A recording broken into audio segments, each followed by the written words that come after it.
What's going on, guys? It is Rob from Movie Review Time, and welcome to my very first video for the year 2026. I should say brand new video. Thought I'd start off the year with a franchise review. Me and my buddy Kenny over there at Mr. Carr Productions wanted to do a little series where we both review the same movie simultaneously.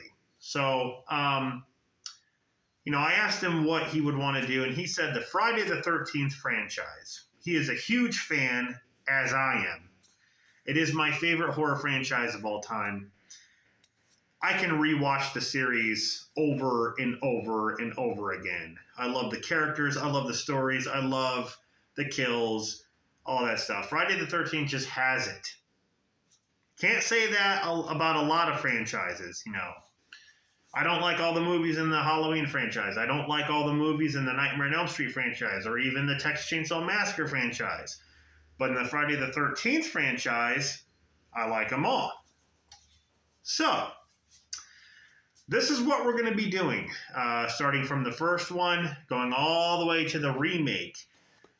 Going to be reviewing them. So I'm going to put his channel link in the description. Go subscribe to him, Mr. Carr Productions, my friend Kenny. Go check out his review. And we're going to be starting with the very first Friday the 13th, the one that started it all, 1980.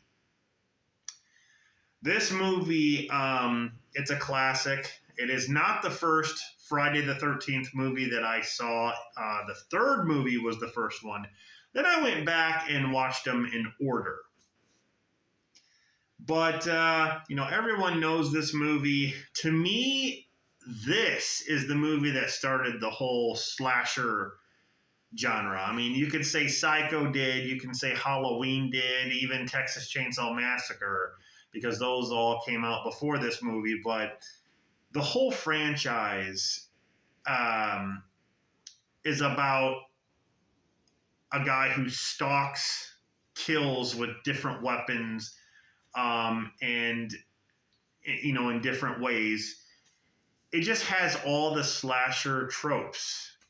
So ideally, I feel like this is the ultimate slasher, as well as the franchise being the ultimate slasher franchise. That's just my opinion. But yes, Halloween and those movies came before this. But yeah, it was produced and directed by Sean S. Cunningham, who did a fantastic job with these characters. But it stars Adrienne King, Janine Taylor, Robbie Morgan, Kevin Bacon is also in this. He has probably one of the most famous death scenes that people talk about. But I love, this is my original VHS with the original cover. I love the silhouette of the killer with the knife. And then in the silhouette, you got a background of like a forest and a cabin and a bunch of kids standing around like they're, scared of something. Just really kind of outlines what this movie is about. But yeah, it's so iconic. I just freaking love this movie. So I'm going to read what it says on the back here as far as a synopsis, but there are some images right there from the film. The famous arrow scene there. So I'm going to read what it says, just to give you guys a little bit of a background. So Camp Crystal Lake has been shuttered for over 20 years due to several vicious and unsolved murders. The camp's new owner and 7 young counselors are readying the property for reopening. Despite the warnings of a death curse, it's got a death curse, by the local residents, the curse proves true on Friday the 13th as one of the craziest things happen one by one Each of the counselors is stalked by a violent killer. And it also says this film is widely acclaimed for its horrifying and creative murder sequences. Exactly. That's what I mean by it is the ultimate slasher. You do not see who the killer is until the third act when it's revealed. Some people may say that ruins the movie on a second watch, but I don't think it does. There's some good buildup. Even though you know, after the second viewing, you automatically know who the killer is, obviously, when it's presented.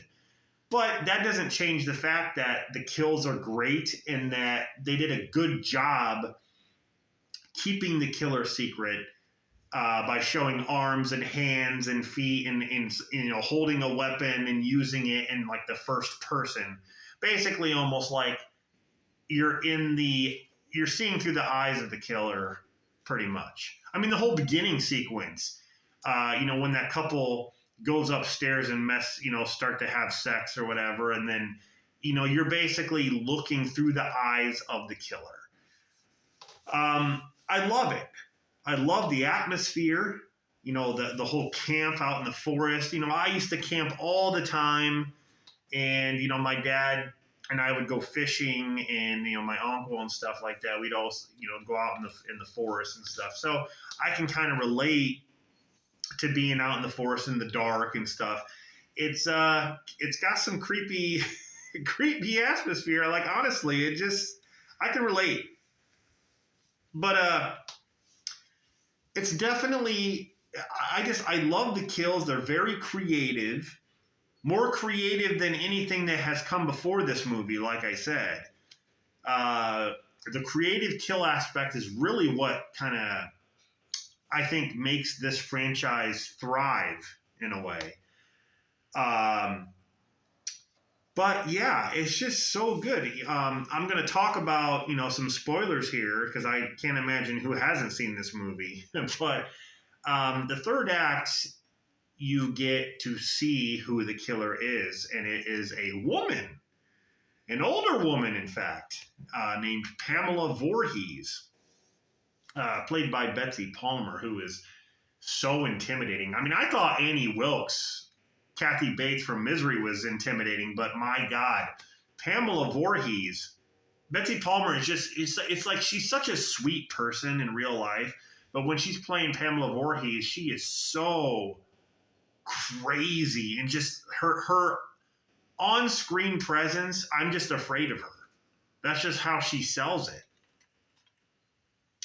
But she shows up, and after murdering pretty much all the camp counselors, you got Adrienne King's character who's left, Alice, who goes one-on-one with Pamela Voorhees.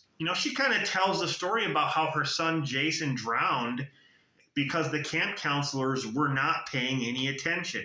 Jason should have been watched every minute. He was,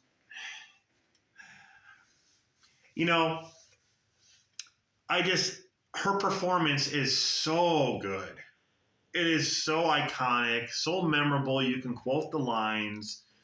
I'm Mrs. Voorhees, an old friend of the Christies. Yeah, but she kind of gives a little bit of a background on why her motivation for killing these people, and her motivation for getting revenge because of what happened to her son. I mean, you kind of feel for her in a way because it was just it's terrible. It's a terrible situation. But she starts, kind of going crazy. She starts saying, mumbling to herself, like, kill her, mommy, kill her. It's like her son is speaking to her. And that's, it's just some crazy stuff. Like, she's really nice. And then all of a sudden she just turns psycho. She starts to chase Adrienne King through the camp. And one of the scariest scenes, I think, in my opinion, for this movie is when Adrienne King's hiding in one of the cabins where there's this door. It's almost like a storage or like a pantry area, and the door has cracks in it and stuff. And when the light turns on, you can see the light through the cracks. And she's just in there, and Pamela's in there looking for her, walking back and forth, and like you can see her shadow and stuff. And like, that's like one of the scariest. You can like hear Pamela like rustling around in there trying to find her. That's one of the. It's just one of the creepiest moments, and it does its job well. All she's doing is hiding from her. But then you have the iconic decapitation scene where Adrienne King basically chops her head off. And it was done so well, and it's, like I said, it's one of the most memorable kills in all of horror history. Out of every single horror movie ever made, it's one of the most iconic kills. And that kind of starts the trend for how Jason returns, because Pamela is getting revenge on the counselors for her son drowning in the lake. But then Jason comes back to get revenge on the counselors for doing that to his mother. So, yeah, it's she has one of the greatest kills and starts this entire chain of events of what's to come. Also, another creepy scene is when she's, Adrienne King is in the boat, and then this boy comes up from the water and pulls her down, and that's Jason. That is the first time we see Jason. I apologize for the train. Train needs to come right when I'm filming a video, right? But he pulls her down. He pulls her down, and, man, we didn't find any boy. What about the boy? Is he still there? But he's still there. It's great. This movie, guys, is so iconic. It is one of the best slashers ever. But I can say that about any of these movies in the franchise. But this is my beloved VHS copy that I got from Suncoast Video back in the day. But there it is. The original Friday the 13th, 1980. Such a freaking fun movie, man. So, that is my review of Friday the 13th, 1980. Like I said, go check out Kenny's review, because he also reviewed Friday the 13th as well. So his channel will be down in the description there. Click on it, click the link, and go check it out.